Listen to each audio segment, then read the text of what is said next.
Bismillahirrahmanirrahim. Assalamualaikum warahmatullahi wabarakatuh dan salam sejahtera kepada semua sahabat-sahabat sekalian. Alhamdulillah, yang bersyukur kita kepada Allah Subhanahu Wa Taala yang dapat kita sharing dalam sesi ini. Alright, bersama dengan saya Bro Fendi. Alright, hari ini saya nak mengulas tentang isu ataupun tulisan saya baru-baru ni berkenaan dengan peluahan. Alright, kalau tengok balik tuan-tuan dan puan-puan, yang mana tentang bab peluahan. Alright, yang di sini jika seseorang itu mau menangis atau bersedih ketika peluahan, jangan dihalang. Alright, sebab tangisan itu satu fitrah untuk kita. Tangisan itu satu fitrah yang mana tulisan itu boleh menjadi satu keadaan, alright, ubat yang mujarab untuk merawat perasaan kita. Jangan dihalang. Alright, datang pada kita sahabat kita. Kenapa dia datang pada kita? Alright, sedih dan dia luah. Dia sedih dan dia luah. Dah luar. Aku kan sampai habis luar. Sebab kerana dia percaya pada kita. Kerana dia percaya kepada kita. Itu satu konsep percaya Kerana percaya itu ada, please tolong jangan khianati, dengar. Alright, kita dengar sebab dia percaya pada kita. Sebab apa? Emosi yang tidak dapat dikawal, alright, kemudian berlaku peluahan, ini boleh memberi ketenangan kepada seseorang itu. Maksud saya yang bercakap ni, alright, siapa-siapa saja. Maknanya ketenangan itu dia akan datang setelah berlaku peluahan. Kalau disimpan lama, dia akan jadi repression, pendaman. Dia memendam ada dalam subconscious kita, berlega-lega trigger pop sedih, bila sedih susah nak move on. Jadi bila berlaku peluahan, alright, ini apabila berlaku peluahan, jangan ditahan. Alright, jangan ditahan. Alright, kita tengok balik Bila tengok balik tetapi apa yang saya nak sampaikan peluahan ini perlulah berlaku, alright, dengan orang yang kita percaya.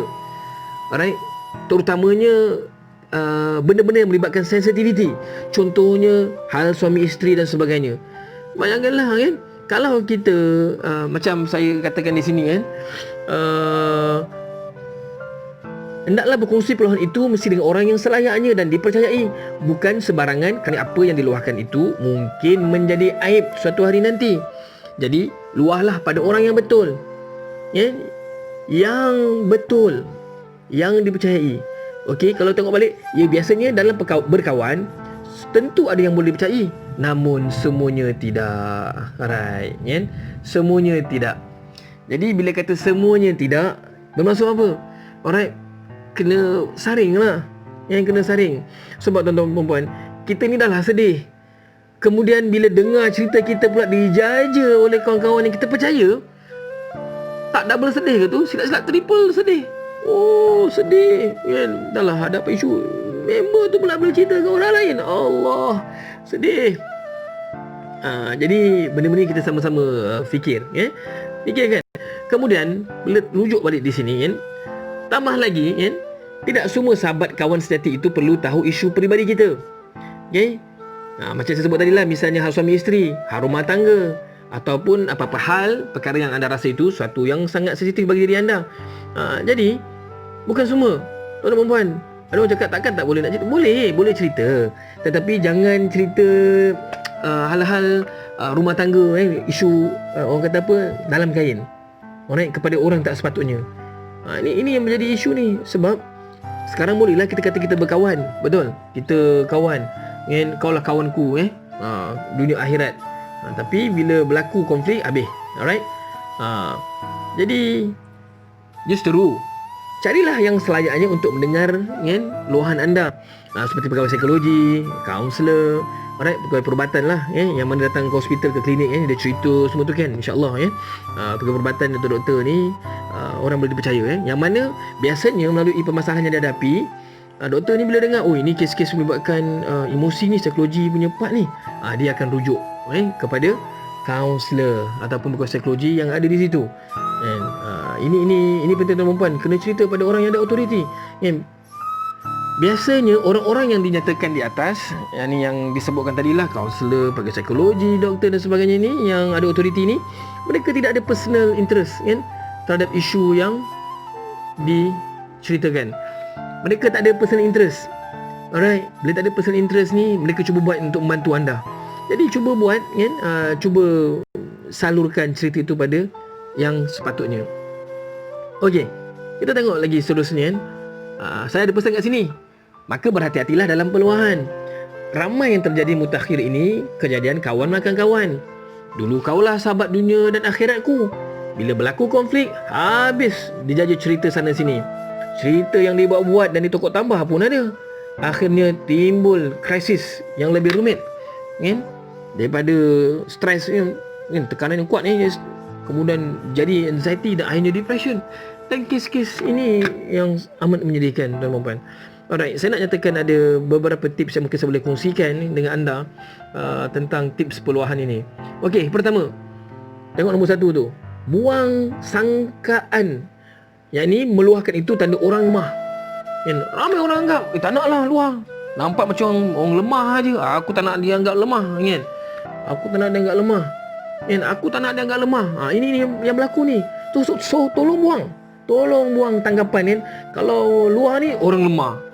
Luar ni dia menunjukkan orang tu lemah. Tak. Tidak semestinya.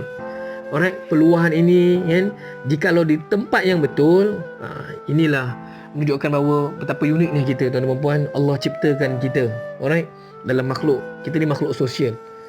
Alright, kita saling memerlukan. Jadi luah, kan, ujian, kan, ujian. Bila kata ujian ni bab spiritual sikitlah, tuan-tuan dan puan, bila ujian yang disebutkan tadi, bila sebut ujian saja, la yukallifullahu nafsan illa wus'aha, kan? Tidaklah Allah memberatkan satu ujian kepada hamba-Nya, kan? Melainkan Allah tahu hamba ni mampu pikul.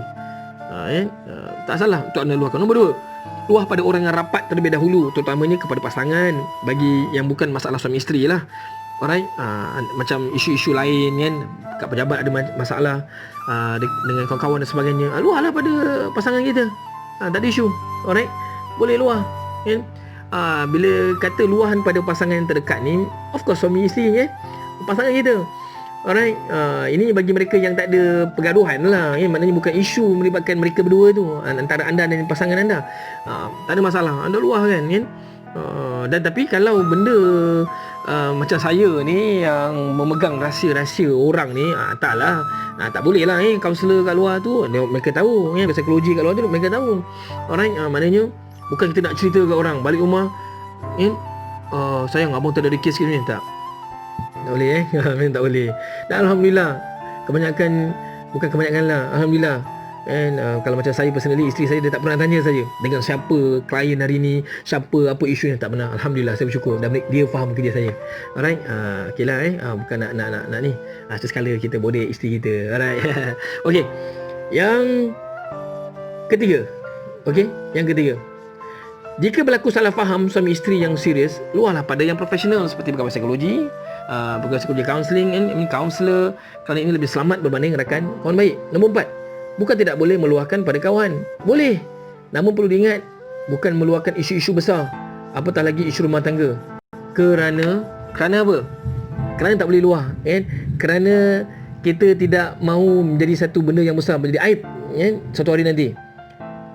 Cukup, kan, cerita pada yang ada autoriti, yang memang tak ada kena-mena dengan kita, dan dia profesional. Okey, kita tidak mahu ada aib. Okey.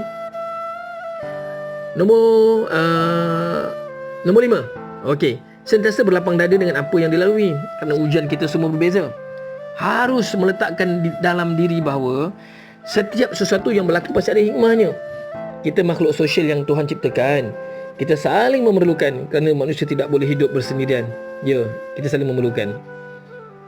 Kita ni bukan makhluk yang boleh, orang kata apa, hidup seorang-seorang. Hidup seorang-seorang. Lahir pun ada orang sambut kita, betul. Mati pun ada orang sambut kita. Jadi kita ni makhluk yang saling memerlukan. Alright. Kemudian ni biasanya nombor 6, selepas peluahan akan terasa sedikit release, dan tenang. Rasa relief, release, release, kita rasa benda tu dirilis lah, dibuang, dan kita rasa tenang. Lepas tu, nasihat saya, teruskan positif dalam diri. Jika masuk pemikiran negatif, cepat-cepat divert atau alihkan. Ingatlah perkara yang pernah membuatkan anda gembira, yang anda mampu lakukan. Ingatkan buat perkara yang membuatkan anda gembira. Sebab kadang-kadang luahan ni tak sebenarnya benda yang negatif je kan. Kadang-kadang peluahan ni sebab bukan masalah negatif yang keterlaluan. Kadang-kadang kita just nak luah saja, tak ada masalah. Bila datang benda-benda yang negatif tu, cepat-cepat kita divert. Kita fikirkan, kita pusing ataupun kita alih ke arah yang lebih positif. Okey. Kemudian nombor 7, jangan lupa luah dan mengadu kepada Yang Maha Esa, kerana dialah yang lebih layak untuk kita mengadu segalanya. Yang saya teringat bila dalam satu hadis Nabi yang ya hayyu ya qayyum, alright, bi rahmatika astaghith aslih li sya'ni kullah wala takilni ila nafsi tarfata ain. Alright, wahai Tuhan ya hayyu ya qayyum, yang maha hidup, yang memiliki kerajaannya, bi rahmatika astaghith, ya Allah, dengan rahmatmu tolonglah aku. Minta ampun, minta tolongan dia, tolonglah aku. Aslih li sya'ni kullah, ya Allah, aku serahkan segala urusan aku semuanya kepadamu. Wala takilni ila nafsi tarfata ain, jangan kau serahkan diri aku kepada aku walaupun sekelip mata. Ini kita minta pada dia supaya Allah menolong kita dalam urusan kita. Alright. Dan kena ingat, emosi kita, tanggungjawab kita, jangan biarkan ia berlarutan, kerana ia boleh memudaratkan. Ini emosi. Emosi ni tuan-tuan dan puan, nampak macam tak ada apa-apa, macam penyakit-penyakit fizikal yang lain, tapi kalau dah kena sekali tuan-tuan, yang terpaksa kita makan ubat dan sebagainya, Allah, dia dah satu bab yang lain dah.